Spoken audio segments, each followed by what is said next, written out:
Olá, ouvintes da Rádio Ipanema Comunitária FM. É uma satisfação estar de volta e reencontrá-los para mais um episódio do nosso programa Conexão Ipanema Carioca, Ciência e Cotidiano em Diálogo. Para quem não me conhece, eu sou o professor Rodilon Teixeira, mestre em administração pela URGS e doutor em administração pela PUC-Rio. Neste programa, eu vou dar continuidade ao tema que abordamos anteriormente. O tema é Gig Economy, que vem mudando as relações de trabalho. No episódio anterior, eu falei sobre o surgimento, no final dos anos 90 e início de 2000, da economia de compartilhamento. Eu vou deixar aqui, neste card, a indicação do vídeo em que apresento aspectos do seu surgimento da Gig Economy, ou também Sharing Economy. Vamos lá, o trabalho na Gig Economy resulta e surge num contexto de mudança no mundo do trabalho nas últimas décadas. Exemplos incluem a redução dos postos de trabalho na indústria e a busca por menor custo e maior lucratividade das organizações. Pesquisadores sociais, no final dos anos 80, previam o fim do trabalho, mas o professor Ricardo Antunes, da Unicamp, discordava. Ele argumentava que o trabalho não estava acabando, mas se transformando e continuaria central na vida em sociedade. Passado quase 20 anos, hoje vemos que ele estava certo. A previsão dos pessimistas não se confirmou. O trabalho ainda existe e é central na vida em sociedade. Ele colocou nesse livro, Adeus ao Trabalho. Nesse sistema, os trabalhadores realizam serviços e tarefas sem vínculo formal de um contrato ou uma carteira assinada, a CLT. Por isso, é conhecido como a economia do bico, do freelance ou frela, como popularmente é referido. Então vamos lá. Hoje eu vou apresentar, então, em 7 principais argumentos dos defensores deste trabalho na Gig Economy. Vamos ao primeiro, flexibilidade e autonomia. Uma das maiores vantagens que citam pelos defensores da Gig Economy é a flexibilidade que ela oferece. Por quê? Os trabalhadores freelancers podem escolher seus próprios horários e projetos, adaptando o trabalho a seu estilo de vida. Alguns consideram que pode ser atraente para aqueles que buscam equilibrar vida profissional e pessoal, como os pais ou mães que precisam de horários mais flexíveis para cuidar dos filhos. Por exemplo, na Upwork, uma plataforma freelance americana, ou ainda as plataformas tipo Get Ninja aqui no Brasil, em que um designer gráfico que presta serviço nessas plataformas pode selecionar projetos que são oferecidos por empresas ou particulares e se alinham com seus horários e interesses. O segundo argumento é a redução do impacto ambiental. Este era um dos principais argumentos no início da economia compartilhada, que antecedeu a Gig Economy. O argumento era que muitas pessoas participavam da economia compartilhada para reduzir seu impacto ambiental. Compartilhando recursos como carros, acomodações, ajudaria a diminuir o consumo e a pegada de carbono. Por exemplo, ao compartilhar um carro, em vez de cada pessoa possuir o seu próprio, reduzimos a quantidade de veículos nas ruas, diminuindo a poluição e o congestionamento. Algo que hoje vemos que não ocorre, tal compartilhamento. Por exemplo, serviços da Uber ou 99, serviço de táxi, não se compartilha. Além disso, o uso do transporte coletivo, especialmente elétricos, teria maior redução de poluentes que mais veículos circulando e com poucas pessoas. O terceiro argumento dos defensores são as conexões sociais. Quem participa da economia de compartilhamento acredita que facilita as redes de conexões sociais. Participar das plataformas pode ajudar a conhecer novas pessoas e fortalecer as relações comunitárias. Por exemplo, ao alugar um quarto no Airbnb, você pode conhecer viajantes de todo o mundo e trocar experiências culturais enriquecedoras. Em plataformas como a Couchsurfing, a experiência vai além da simples hospedagem, promovendo encontros, interações significativas entre pessoas de diferentes culturas, algo que também já mudou. Antes não havia pagamento ao receber um hóspede que dormia no sofá da sala. Hoje já é uma relação comercial. O quarto argumento favorável são as oportunidades econômicas. Para muitos, a economia de compartilhamento, ou Gig Economy, oferece oportunidades econômicas significativas.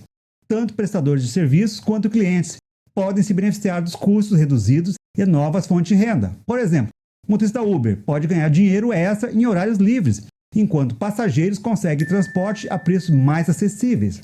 No próximo episódio, vamos ver um contraponto a esses argumentos, mas especialmente que tais experiências de trabalho variam conforme o tipo de dependência dessa renda extra, ou seja, se é apenas um bico ou a única fonte de renda. Vamos ver.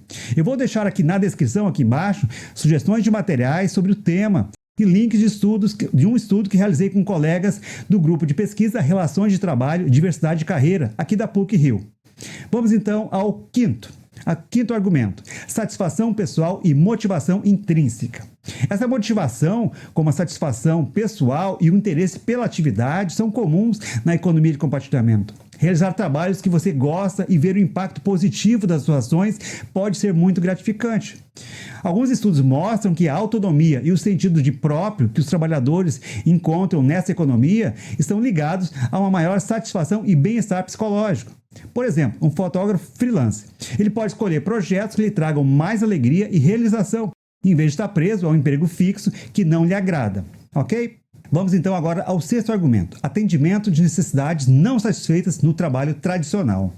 A participação na gig economy pode ser vista como uma oportunidade de satisfazer necessidades não atendidas no trabalho tradicional.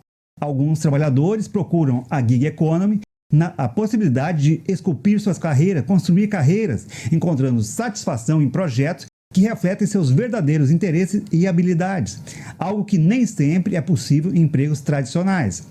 Profissionais como consultores de negócio podem escolher projetos que desafiam as suas habilidades e oferecem mais satisfação pessoal do que os empregos tradicionais. Eu vou deixar também aqui na descrição materiais, livros, indicação para aprofundar um pouco o conhecimento. Mas antes de avançarmos no argumento favorável, eu gostaria de saber a sua opinião, os seus argumentos a favor ou contra ao trabalho em plataforma, na gig economy. Comente, envie as mensagens e, se gostou do conteúdo, compartilhe com seus amigos. Vamos lá então ao sétimo e último argumento favorável: promoção de um ambiente de trabalho inclusivo. Defensores da gig economy consideram que o ambiente de trabalho que promovam competências, relacionamento e autonomia são valorizados nesse contexto. Plataformas internacionais que se localizam em regiões em que há discriminação de gênero, raça ou credo, tais pessoas poderiam prestar serviços para outros locais e, por vezes, com valores com remuneração superior ao que recebem na sua região. Algo que pode ocorrer principalmente quando envolve prestadores de serviços que moram em países considerados desenvolvimento e prestam serviços para países da América do Norte ou Europa. Por exemplo, Amazon Mechanic Turk, o M-Turk, que não atua aqui no Brasil, mas atua em cerca de 43 países pelo mundo. Bom, esses foram os argumentos favoráveis que são apresentados pelos defensores do trabalho no contexto da gig economy. No próximo episódio, eu vou apresentar os argumentos desfavoráveis, contrários, que os críticos apresentam e contestam alguns argumentos que apresentei hoje. Não perca todo o segundo episódio para compreender esse contexto, para refletir sobre gig economy como usuários de serviços e demandantes de tarefas que as plataformas prestam, mas também para pensar na perspectiva dos trabalhadores que atuam nas plataformas, como de transporte, a Uber, ou de restaurante, entregadores no iFood.